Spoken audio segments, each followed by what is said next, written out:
good idea, wouldn't it? All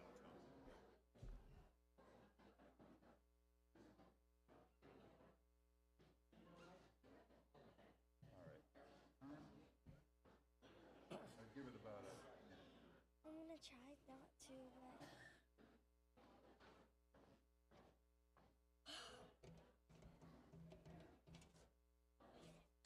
No, you're not.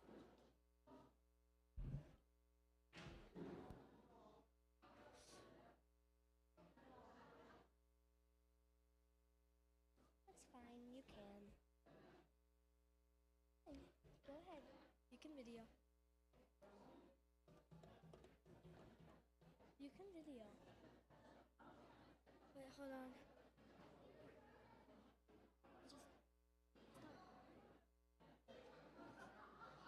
I need water.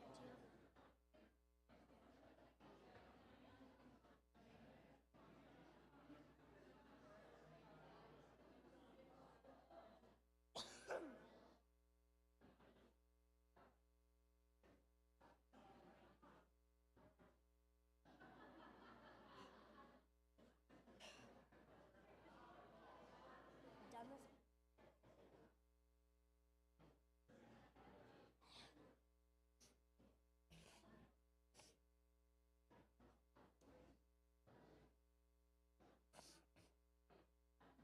I've done this before, right?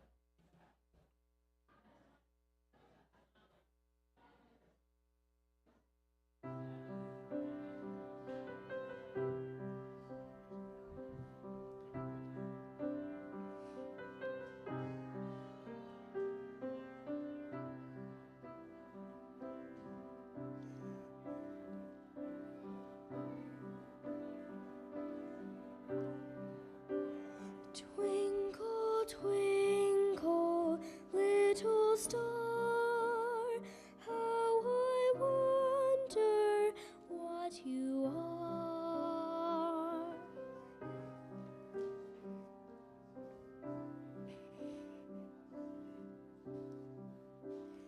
Up above the world so high, like a diamond in the sky. When the blazing sun is gone, when it nothing shines upon, then you show your little light, twinkle, twinkle, all the night.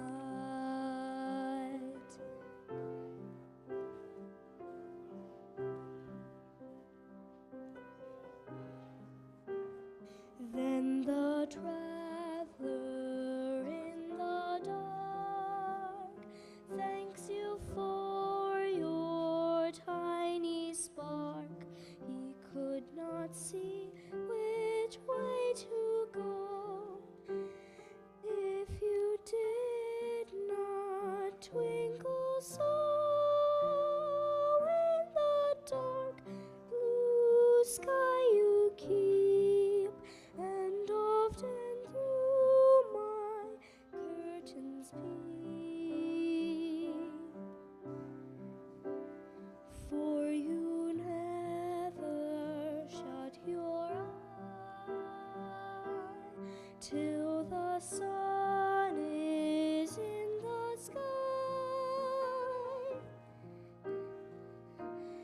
As your bright and tiny spark lights the traveler in the dark, though I know not what you are, twinkle, twinkle, little star.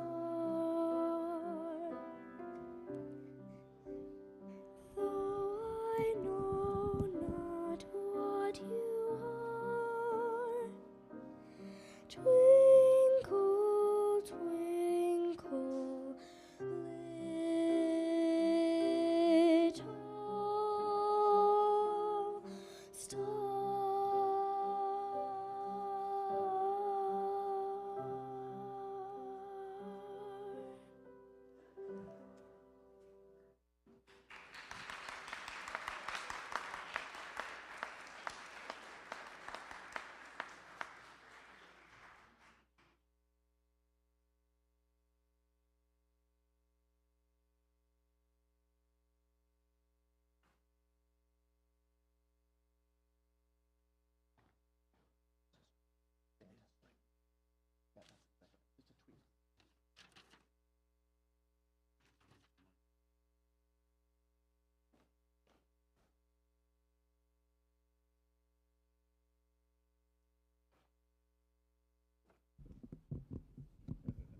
the treetops glisten and children listen to hear sleigh bells in the snow.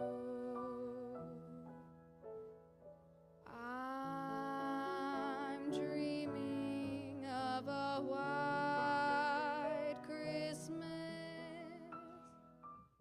with every Christmas card I write.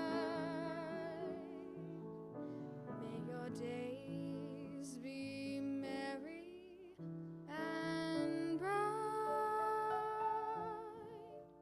and may all your Christmases be white.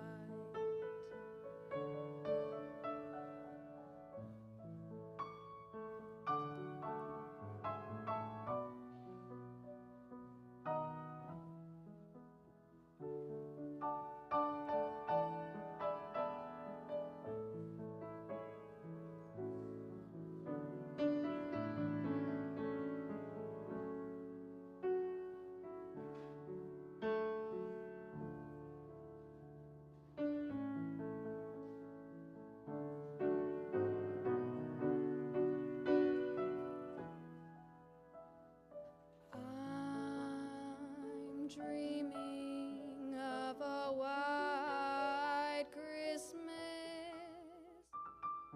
with every Christmas card I write. May your days be merry and bright, and may all your Christmases be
frosted window panes, candles gleaming inside, painted candy canes on the tree. Santa's on his way. He's filled his sleigh with things, things for you and for me. It's that time of year when the world falls in love. Every song you hear seems to say, Merry Christmas. May your New Year dreams come true.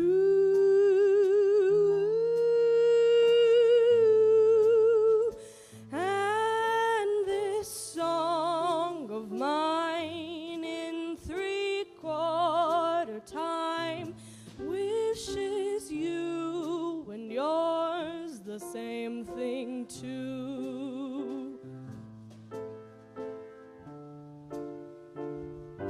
It's that time of year when the world falls in love. Every song you hear seems to say, Merry Christmas. May your New Year dreams come true.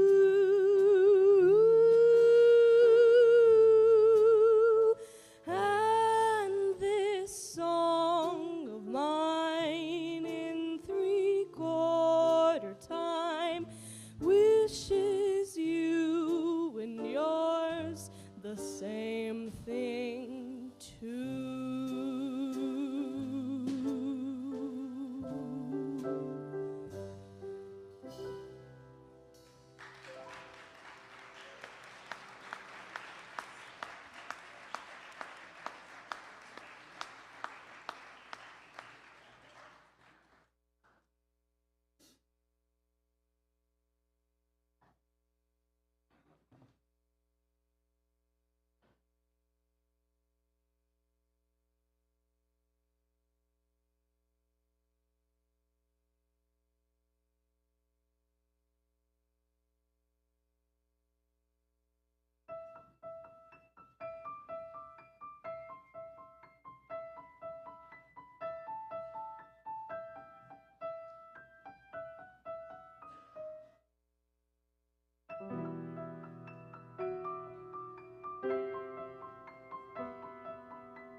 get some, so bring some out here. Fa la la la la la, fa la la la la la, fa la la la la la la la. We wish you a Merry Christmas. We wish you a Merry Christmas. We wish you a Merry Christmas and a Happy New Year. A happy, happy year. New Year, New Year.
My name is Greg Nosan.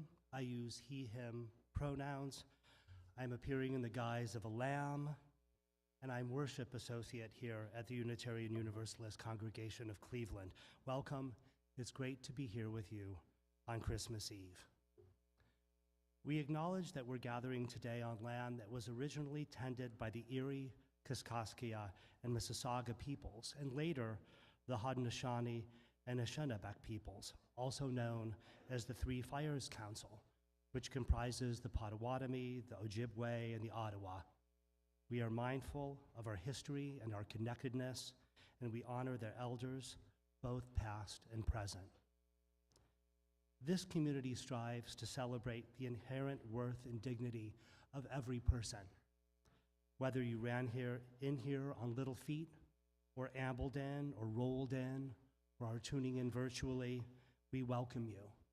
Whatever your age, your background, identity, or expression, we are graced by your presence here. Each of us comes with our own beliefs, history, and stories, and we come for different reasons: to explore and grow, know and be known, love and be loved, and transform the world. Whether you're here for the first time or the 100th, we hope you'll find connection, inspiration, comfort, and courage in our beloved community. I want to offer a special welcome to those of you who are joining us for the first time this evening. If you're interested in learning more about who we are and what we do, just fill out a guest card, which you can find in the pew rack in front of you. Place it in the offering basket later in the service, and we'll make sure to reach out to you. If you're watching us remotely, we invite you to visit us online at uucleveland.org, or just send us an email. As we prepare to enter into sacred time and space, connecting with our deepest selves and one another, please take a moment to set any of your electronic devices to worship mode. We welcome Harrison Holmes as our chalice lighter this evening. There he is. Thank you for doing this important job for us. And the rest of you, please join me in reciting the words of our chalice lighting, which you can find on the yellow card in the pew rack in front of you. We cultivate trust with one another by celebrating differences, honoring boundaries, and offering compassion and care. We listen to each other deeply with curiosity and wonder. We speak for ourselves without need to defend ourselves or persuade each other. We create safe and brave space for healthy conflict, creativity, and fun. We reconcile through forgiving and making amends when we hurt one another.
Good evening. I'm Reverend Randy Partain, minister at the Unitarian Universalist Congregation of Cleveland, and I'm delighted to be with you in worship today, whether you're joining us here in person or online. And before we go any further, I understand we have a little housekeeping to do because some people may not have gotten a candle when you came in. So if you do not have a candle, please raise your hand, and an usher will come around with a basket. It looks like just a couple of hands. I see just a couple. And so we'll get candles to you. I know these are the candles that you don't have to actually light from one another's candles, but with the number of people wearing masks and that sort of thing, we don't want to breathe on each other, and these will be really easy for everybody to operate regardless of what we've got over our faces this evening. Does that catch everyone? All right. Hear these words from Thomas More. We can keep faith in a bubble of belief so that we don't see it having direct relevance in day-to-day living. I've worked with several people who are very devoted to religion and pride themselves on their faith, but they have no trust in themselves, and they don't entrust themselves to life. In fact, they use their belief system to keep life at a distance. Their belief in religion is absolute. It is the whole of life. But when they are asked to trust a person or a new development in their own lives, they run for cover.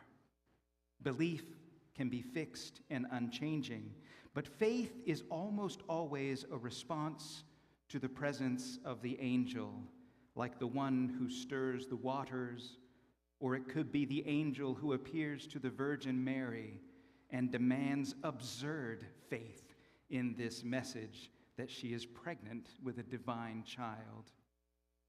Fiat mihi, she says to the angel. Let it happen even though I don't understand.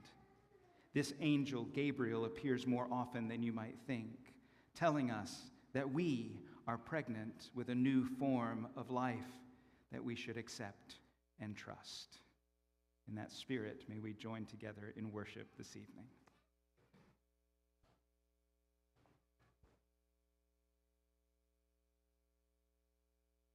We welcome this wonderful, diverse group of animals to our enormous stable in Shaker Heights.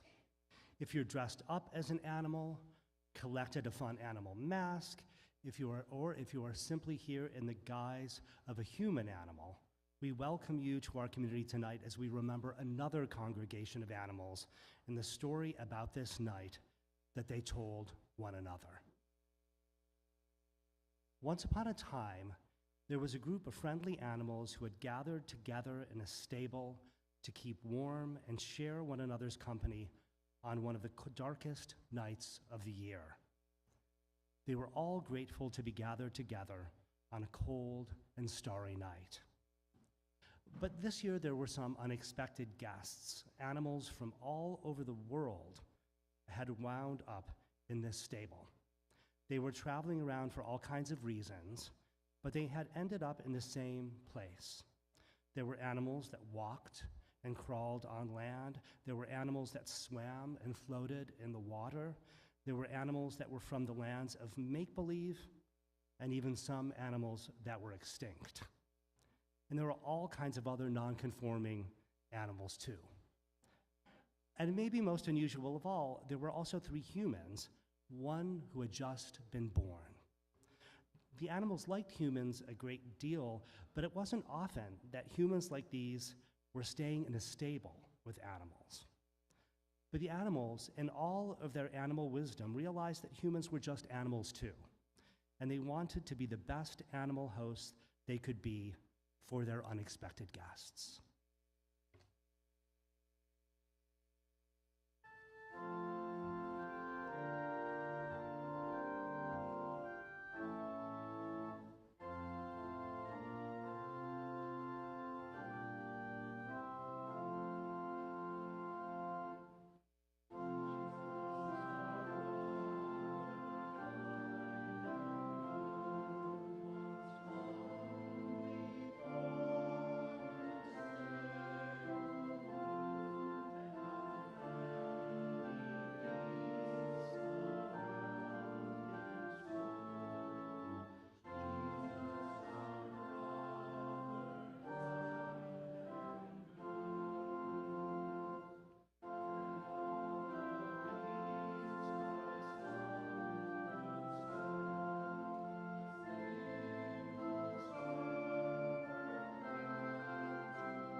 one of the farm animals was the first one to speak to the others about how to be good hosts.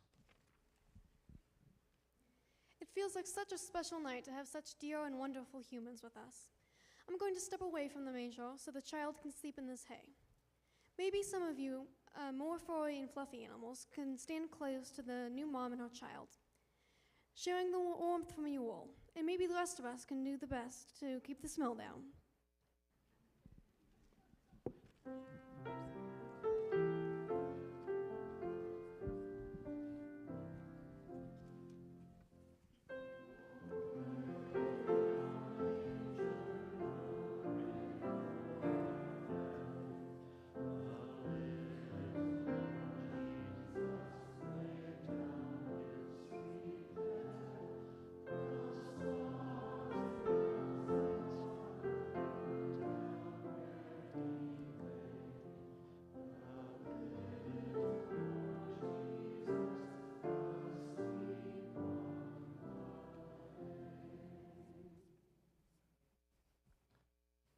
Some other animals were drawn in by the sound of the music, the view of the fire that had been lit for the humans, and the sight of all the animals together.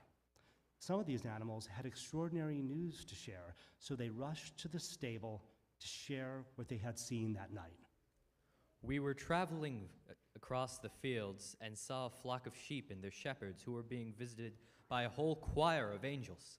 We could tell that it was a very special message being shared with those sheep and their humans.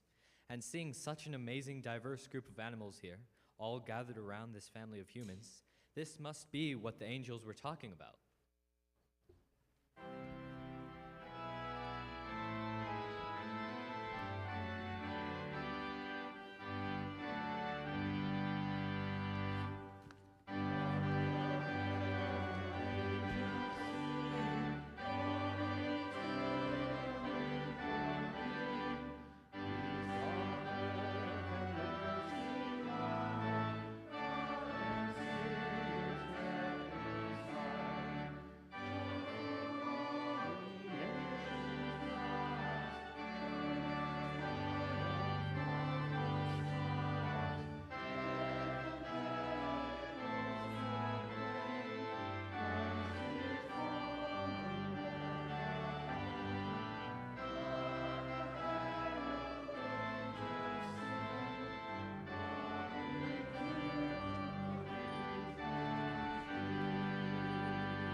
Some of the other animals that gathered were surprise guests.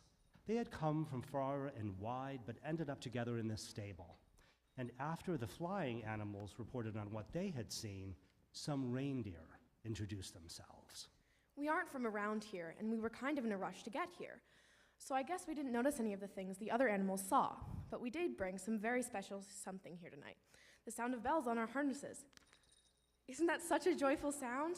It makes us want to sing every time we're traveling.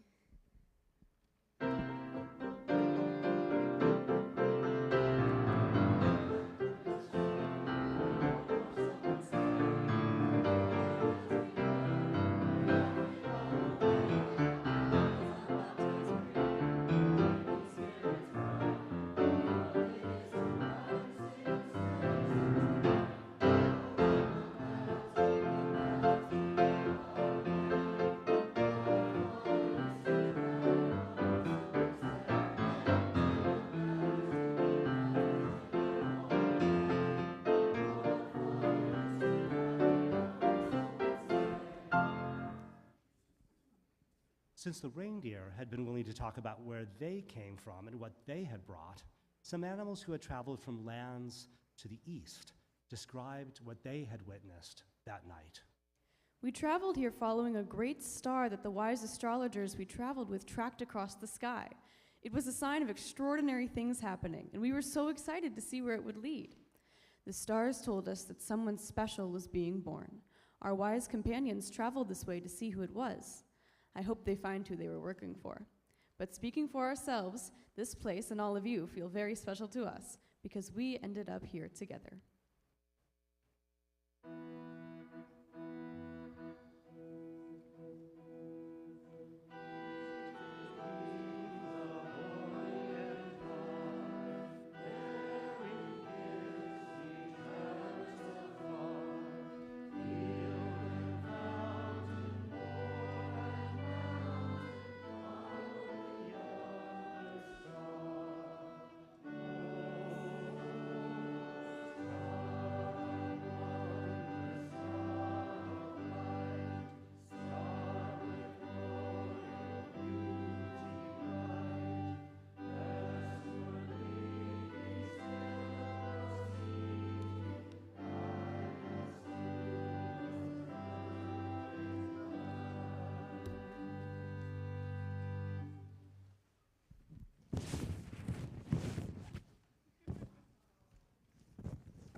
Now that we're telling stories, oh wait, sorry. Where am I?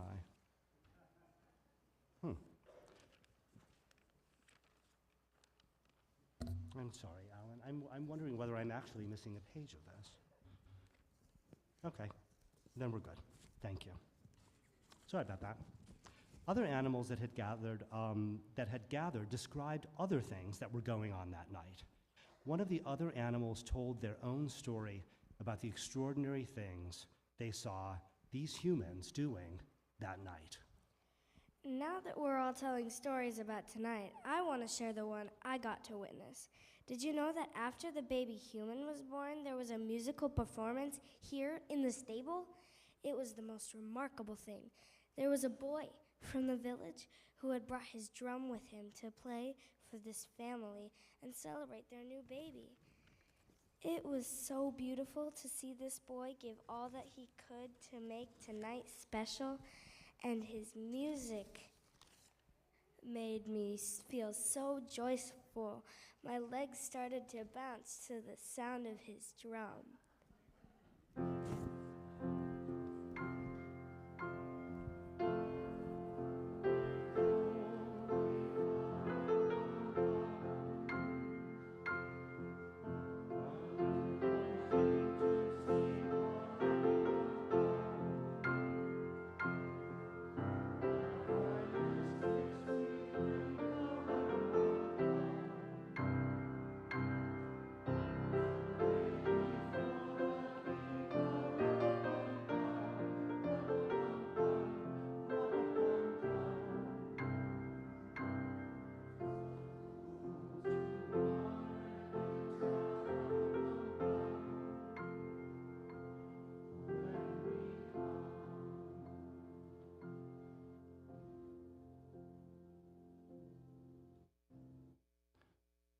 Most winter nights are pretty cold and quiet.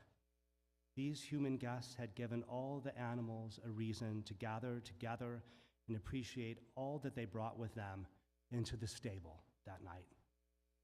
The animals all felt so full of warmth and love that they were here in this place together with such amazing animals and such extraordinary humans. It was just an ordinary stable and just a normal December night, but it felt so special because they were all there together. They couldn't help but sing out how joyful they felt.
Can I get our Mary and Joseph to just stand up so we can see you one more time?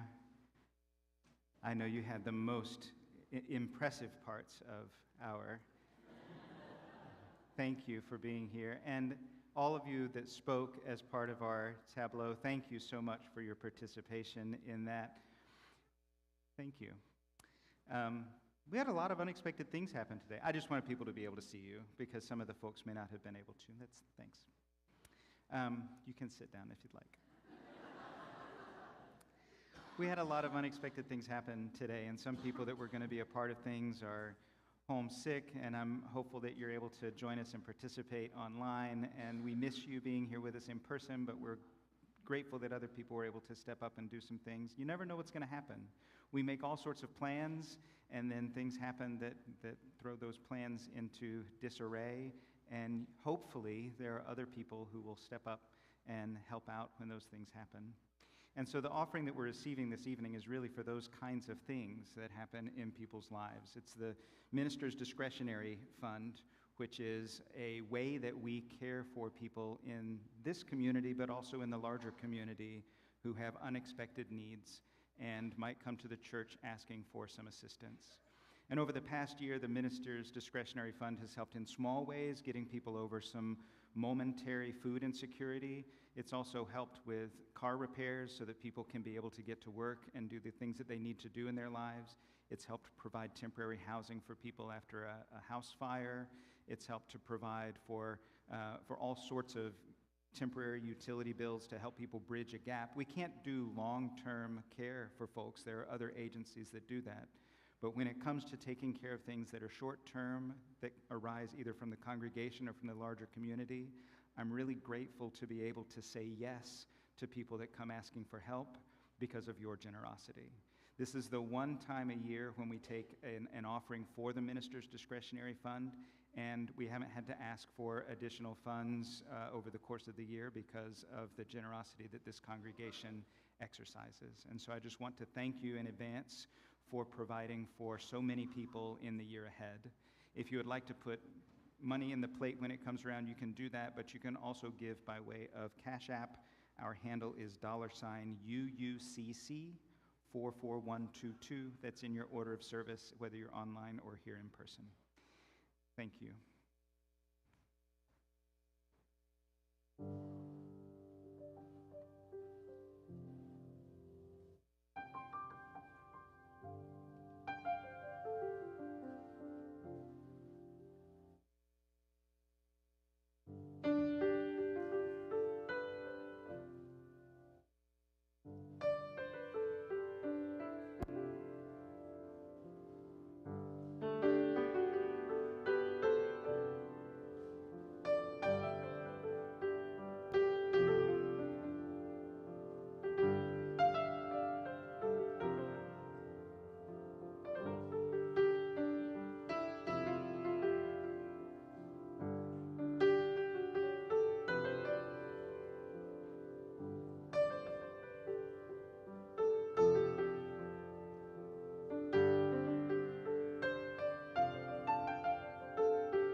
We normally have an offering response, and we're not singing it this evening, and so we threw the ushers off. Thank you. We receive these gifts with gratitude, and we appreciate the good work that it will go toward. I invite you all to rise in body or spirit as we sing together, "It Came Upon the Midnight Clear."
Good evening.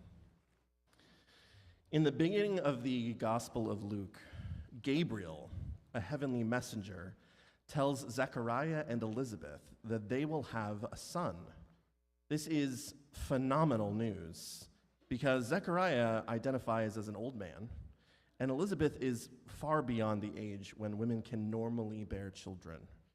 Because Zechariah doubts Gabriel's promise, he is struck speechless until the child is born. Elizabeth's son will eventually be known as John the Baptist.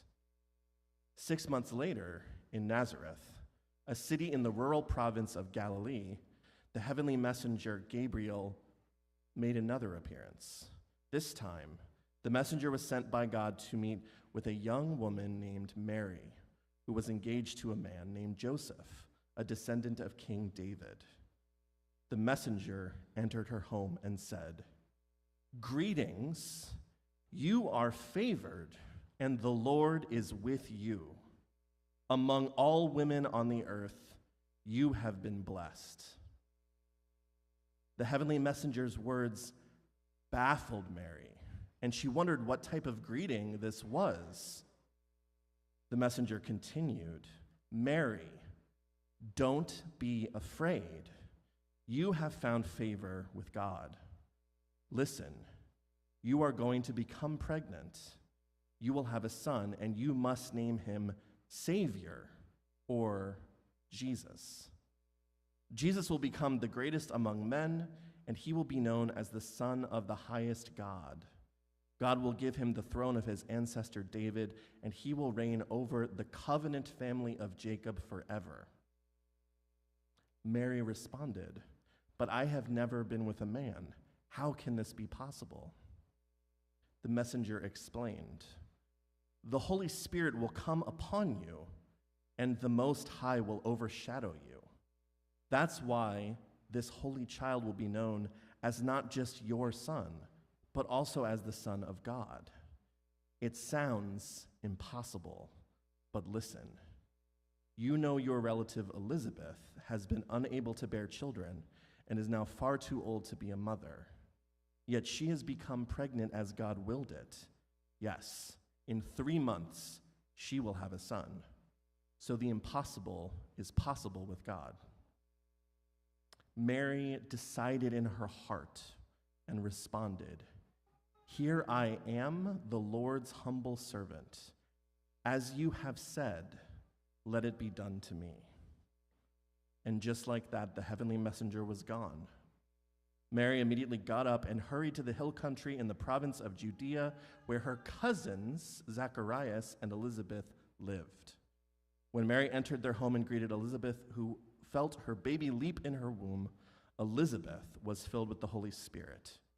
She shouted at Mary, saying, "You are blessed, Mary, blessed among all women, and the child you bear is blessed, and blessed am I as well, that the mother of my Lord has come to me. As soon as I heard your voice greet me, my baby leapt for joy inside of me. How fortunate you are, Mary, for you believed what the Lord told you would be fulfilled." Mary spoke, and her heart poured out. "My soul lifts up the Lord. My spirit celebrates God, my liberator. For though I'm God's humble servant, God has noticed me.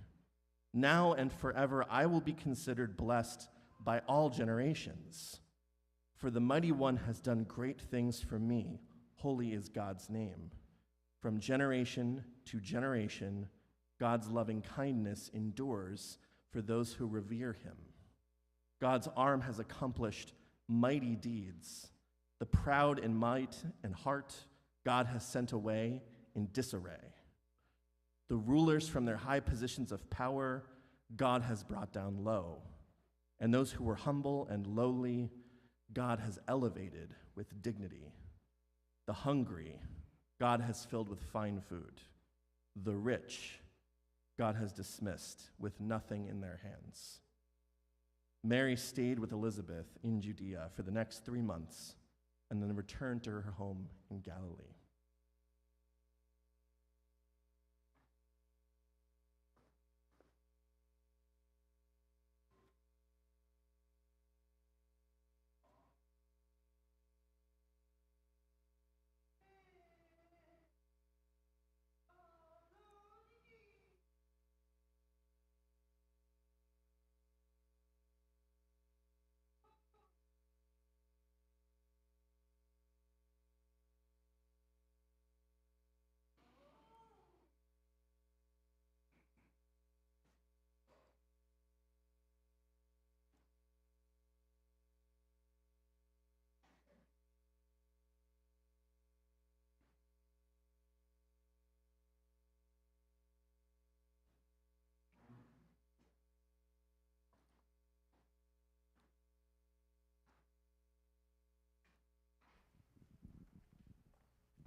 Thank you, choir.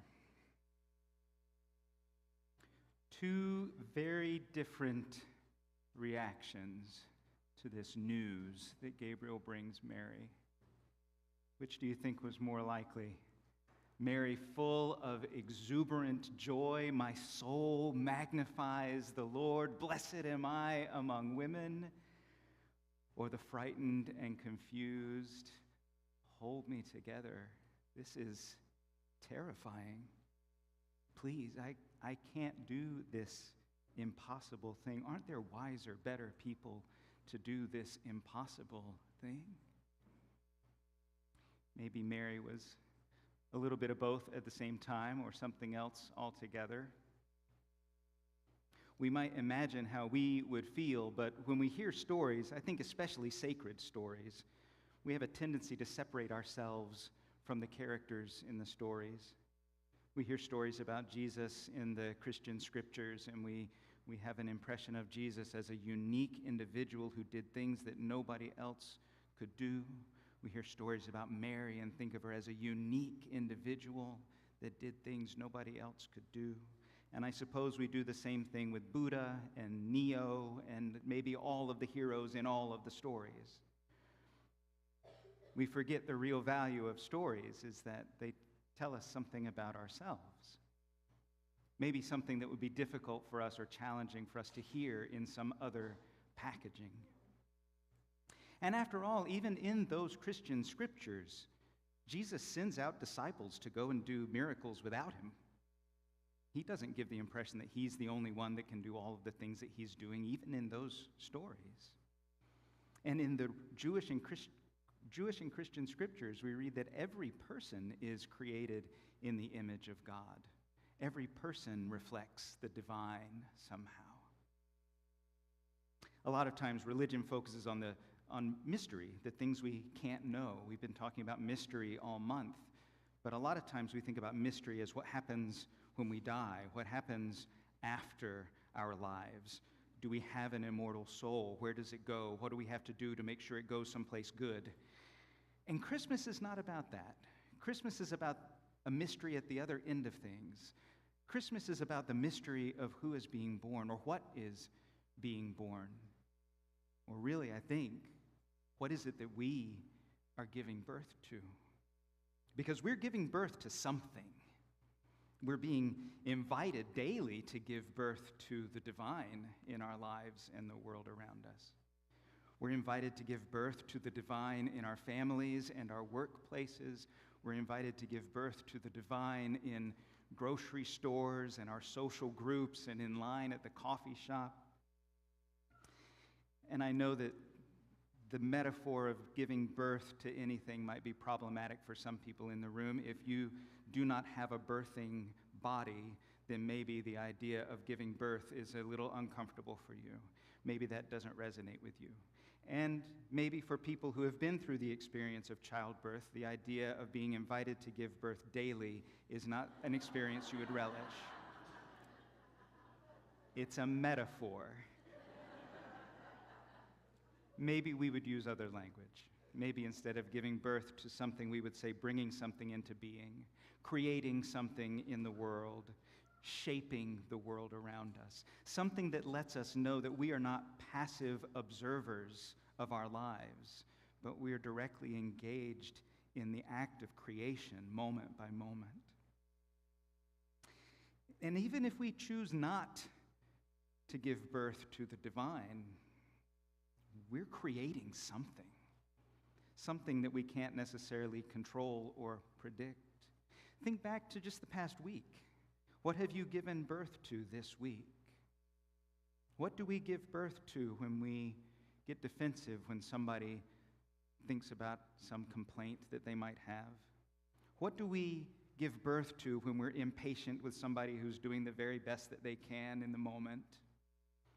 What do we give birth to when we decide that our perspective is the only one that can be right in the world? What do we give birth to when we cry for peace and then choose sides? What do we give birth to when we either don't listen deeply enough or don't speak up hearably when we need to? We're giving birth to something. Our life-affirming values call us to be mindful and intentional about what we give birth to. They invite us to question, am I creating greater wholeness and well-being in the world? Am I bringing into being greater justice and equity? Am I giving birth to transformation in my life and the world around me? Are my actions and words giving birth to acceptance and connection? Or am I giving birth to something else entirely? Because honestly, it's scary to be responsible for bringing something into the world. This world, right now, feels pretty scary just to be sometimes, much less to be responsible for bringing something else into it.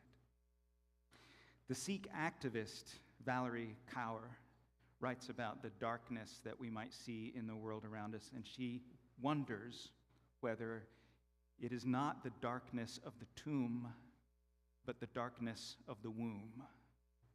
There's mystery on either side, right? Maybe the darkness, the uncertainty, the unknown that we experience in the world around us is because something is coming. Something is being born, and we're being invited to be a part of that, even though what it is can't be seen just yet. And in the midst of all of that, I think we need to be held together sometimes. We can't do what is asked of us. We're human beings. We're frail and imperfect and incomplete all on our own. And we're being asked to give birth to the divine. And yet, whatever is asking us to give birth to the divine is whatever we call the divine. That invitation is coming from whatever we might name God, goddess. Many names exist in this room for the divine. Maybe you prefer to think of it as an invitation from your life-affirming values, or from a spirit of life and light, from your deepest, most noble self, from limitless and uncontainable love. Name it what you want. The divine is what invites us to give birth to the divine, to incarnate, to give flesh to embody the things that matter most, the things that the world needs most, the things that we need most. Love is inviting us to give birth to love. God is inviting us to give birth to God, to bring into being the sacredness of every moment. How can we possibly bear that responsibility? It's an awesome invitation, and it's easy to think that it's somebody else's to follow up on. It's a problem with sacred stories. We think they're about somebody else. Mary, some teenager 2,000-something years ago who talked to angels. That's about as far from me as you can get, right? We forget that it's not a story about Mary. It's a story about us. It's a story about us. And maybe it's easy on a good day for us to celebrate whatever we name the divine, to sing from the depths of our being how blessed we are, how unbelievably and unwarranted our blessings might be on a good day. To hold profound hope for justice and a vision for the world where power is not hoarded and where no one hungers for anything. But I would bet that a lot of us are afraid to admit that there are times when we need to be held together. I would bet a lot of us are afraid to admit, I don't know what I've done to deserve anything approaching giving birth to the divine in the world around me. There's got to be somebody wiser than me that can follow up on this. And truth be told, I'm frightened by the responsibility of even having life-affirming values and a vision for the world. And I feel pretty alone, if I'm being honest. I need something to hold me together. How many of us admit that on a regular basis? My guess is that we're afraid to say, I need to be held together by something. So what do we do instead? Instead of saying, I need to be held together, we hide. We pretend that we're doing just fine. We put on masks, not as fun as the animal masks that we put on this evening. We keep our armor on. We indulge in addictions that don't serve us at all. We make demands. We try to control things. We try to control people. We yell and we scream and we puff ourselves up and we get our righteous indignation on. We binge watch anything a streaming service will put in front of us. We doom scroll. We cut people out of our lives. We find echo chambers where people are complaining about the same things we like to complain about. We do whatever gives us a false sense of power and authority to avoid the burden of the actual power that we have to give birth to the divine in every moment. Because giving birth to God is scary. And I'm just naming the stuff that I do to avoid naming that I need something to hold me together sometimes. You might have a whole other constellation of things that you do. Incarnating limitless and uncontainable love is scary. The idea of bringing into being the sacredness of every moment is overwhelming. Giving birth to God is too much. It's not humanly possible. And the funny thing is, if we don't admit that we need to be held together sometimes, we often wind up feeling like we're falling apart. But there are a lot of things and people in our lives that can hold us together, that can surround us with a sense of connection and love, that can keep us from feeling overwhelmed by all that it means to give birth to the divine in the world. And some of us find that peace, that connection with the divine, however we name it, but it also comes from other people. It comes from the world around us. We have a lot of opportunities if we're willing to say, I need to be held together sometimes. And one of the things that can hold us together, I think, is remembering that we don't have to get it right all the time. In every moment, we have the possibility of giving birth to the divine, but if we miss an opportunity to tend the sacredness of any given moment, there will be another moment. As long as we are alive, we will keep having opportunities to bring the divine into being. And for another thing, no one of us is the only Mary in the story. No one of us is the only one being invited to give birth to the divine. All of us are invited to bring into being something amazing in this world. All of us are Mary in the story, which does mean that none of us is particularly special as far as that goes. But it also means that we're not alone in this. We are midwives to one another, in a sense. In fact, we holding one another together is part of what it means to bring the divine into being. Holding one another together gives birth to God in that moment. We all give birth to greater wholeness and well-being in the world, and we do that in a way that no one of us could do all by ourselves. So we don't have to get it right all the time. We have connection with one another and the divine. And as we dim the lights and prepare our candles, we might also recognize another truth about this invitation, which is giving birth to the divine doesn't need to be scary. It doesn't need to be hard. It doesn't need to be overwhelming. Sometimes giving birth to the divine just means allowing a little breath. Sometimes giving birth to the divine means expressing a simple kindness.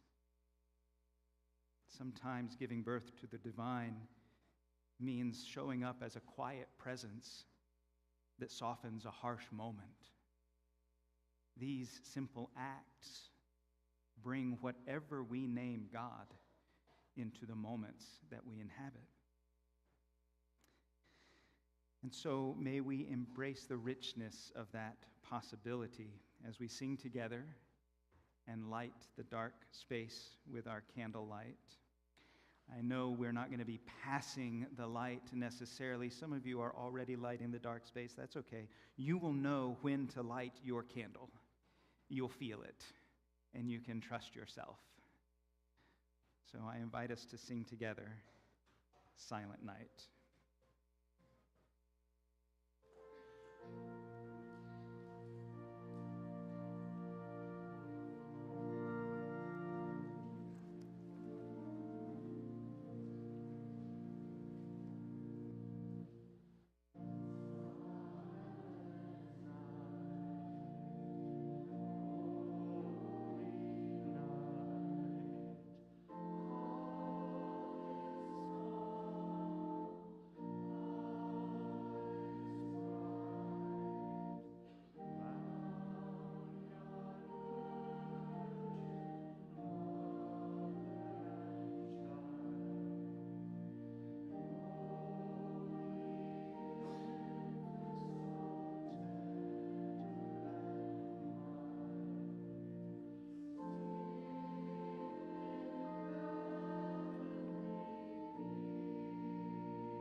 If you're able to remain with us for a while, there are some delicious treats downstairs where we'll be able to have some fellowship with one another for a while on this Christmas Eve. We're not going to turn the lights back on. Your candles will light the way, and you'll eventually get to more lighted spaces in the building. If you have to leave before getting a chance to take part in that festivity, then please do leave your candles in one of the baskets by the door. And so, how do we respond to this invitation of Christmas to give birth to the divine? An exultant and jubilant song of the Spirit, or a frightful and confused plea for help? Maybe both, maybe something in between. But know that we are blessed, sacred, holy, and we are frail, imperfect, and a little bit incomplete all on our own. Both and Mary, all of us.